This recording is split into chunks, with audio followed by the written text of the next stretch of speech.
This isn't a winter of clean snow. It's a wet one. A winter where the ground stays soaked for months, pulling heat like a damp cloth pressed to your back. Where stone walls don't block cold, they breathe moisture. Where nothing ever fully dries, not even during the day. And at night, there's no fire waiting for you.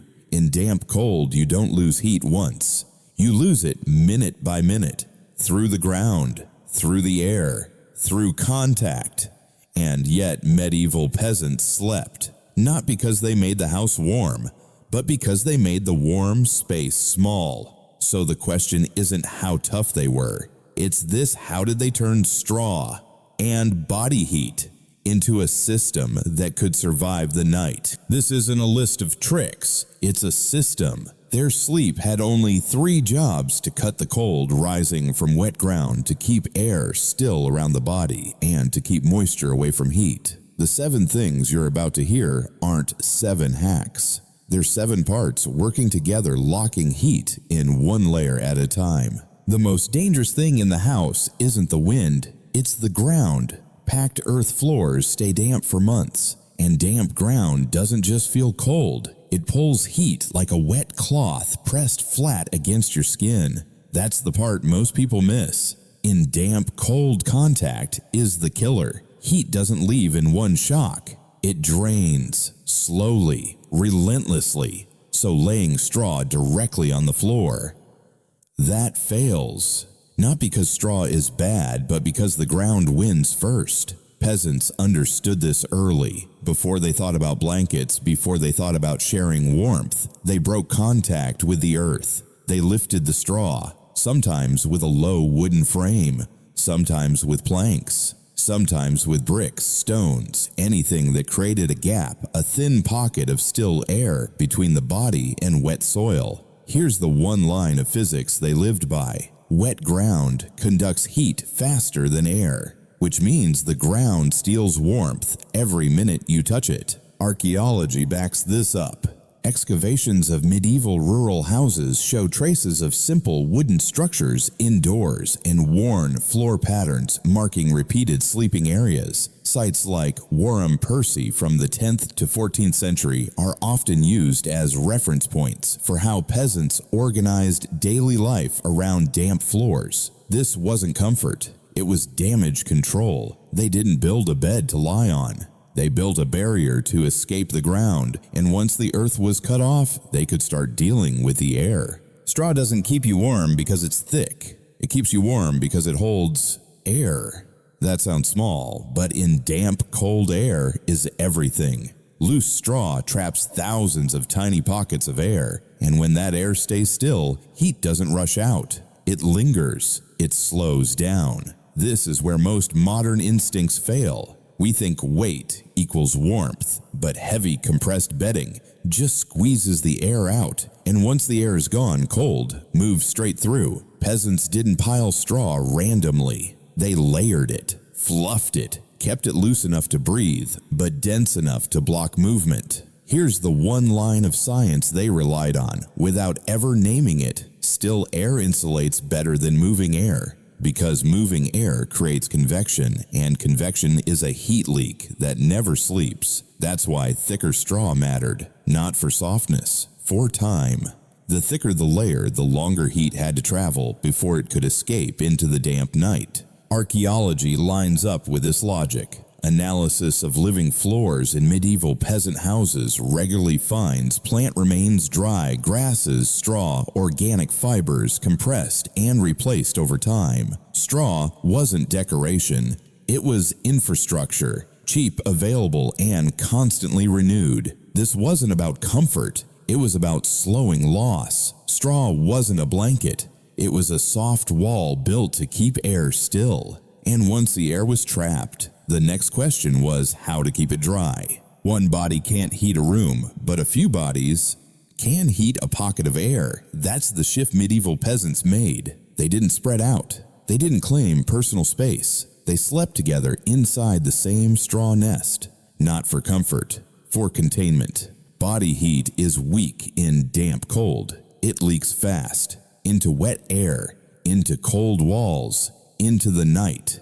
So instead of chasing warmth, they shrank the target. When several bodies shared one straw bed, their heat didn't have to fill the house. It only had to fill a small chamber, a low sealed volume of still air wrapped in straw walls. Here's the one line of physics at work. The larger the space, the faster heat is lost. Shrink the space and the same heat lasts longer. Historical sources support this picture. Medieval texts and illustrations regularly show families sleeping close together, few beds, many shared sleeping spaces. Privacy wasn't the priority. Survival was. Seen through a modern lens, this looks primitive, crowded, uncomfortable. But that's because we heat rooms. They heated systems. They didn't add more fire. They didn't add more fuel. They added bodies and cut the volume that heat could escape into. They didn't increase warmth. They reduced space.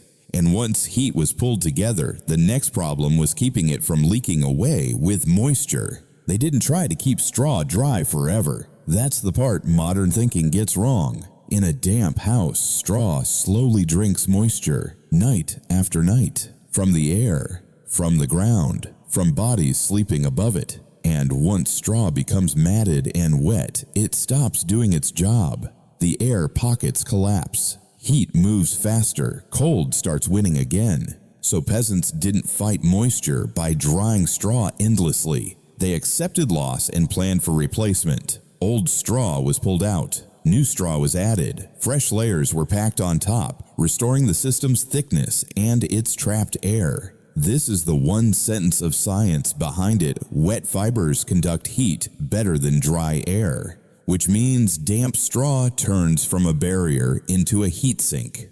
Archaeology makes this visible. Excavations of medieval rural houses often show layered organic floors, successive bands of plant material compressed, abandoned, then covered again. Those layers aren't trash. They're maintenance records. Straw wasn't bedding you owned. It was material you cycled through. From a modern view, this looks inefficient. Wasteful even. Why not just dry it? But they weren't chasing perfection. They were keeping the system alive. This wasn't cleaning. It was upkeep. They didn't reset the room.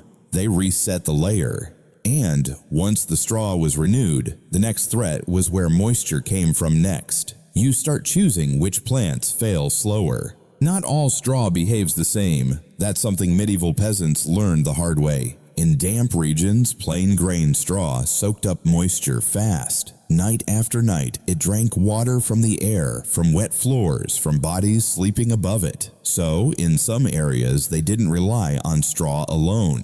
They mixed it.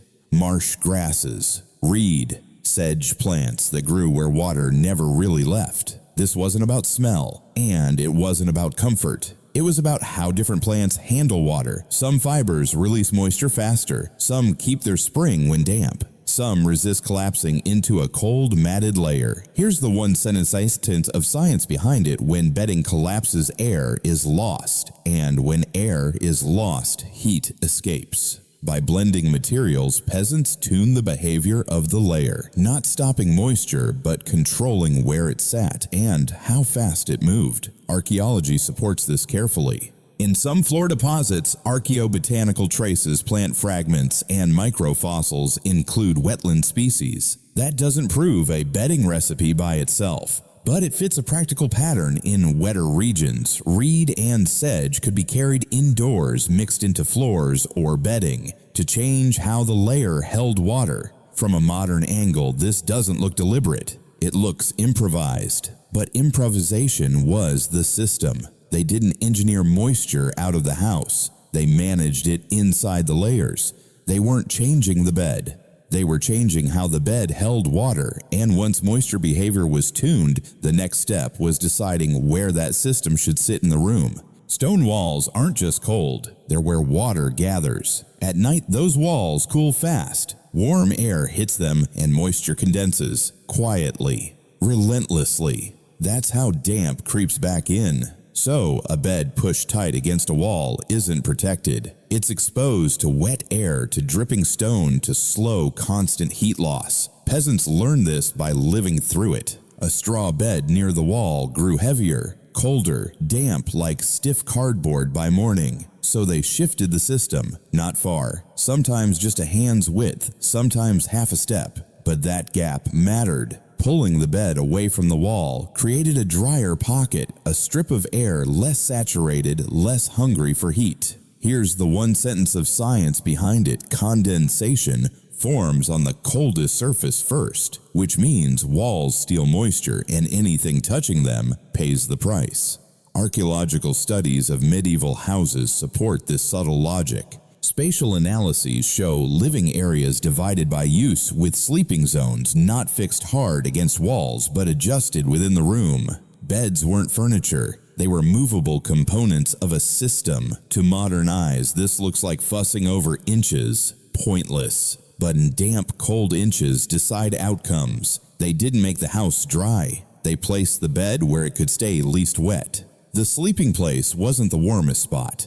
It was the driest one available. And once the bed was lifted, layered, shared, renewed, and positioned, there was only one thing left. Not to spread out, but to build inward. Their bed didn't look like a bed. It looked more like a bird's nest. That wasn't an accident. Straw wasn't spread flat. It was pulled in, pushed up, packed around the body, forming a shallow hollow. When the body dropped into that hollow, it didn't lie on the straw. It slipped inside it. That changed everything. Straw rose along the sides, creating soft walls. Not solid, but enough to slow air, enough to block drafts, enough to keep warmth from spilling out into the night. Here's the one line of physics behind it. Flat surfaces lose heat faster than enclosed ones, because moving air loves open shapes.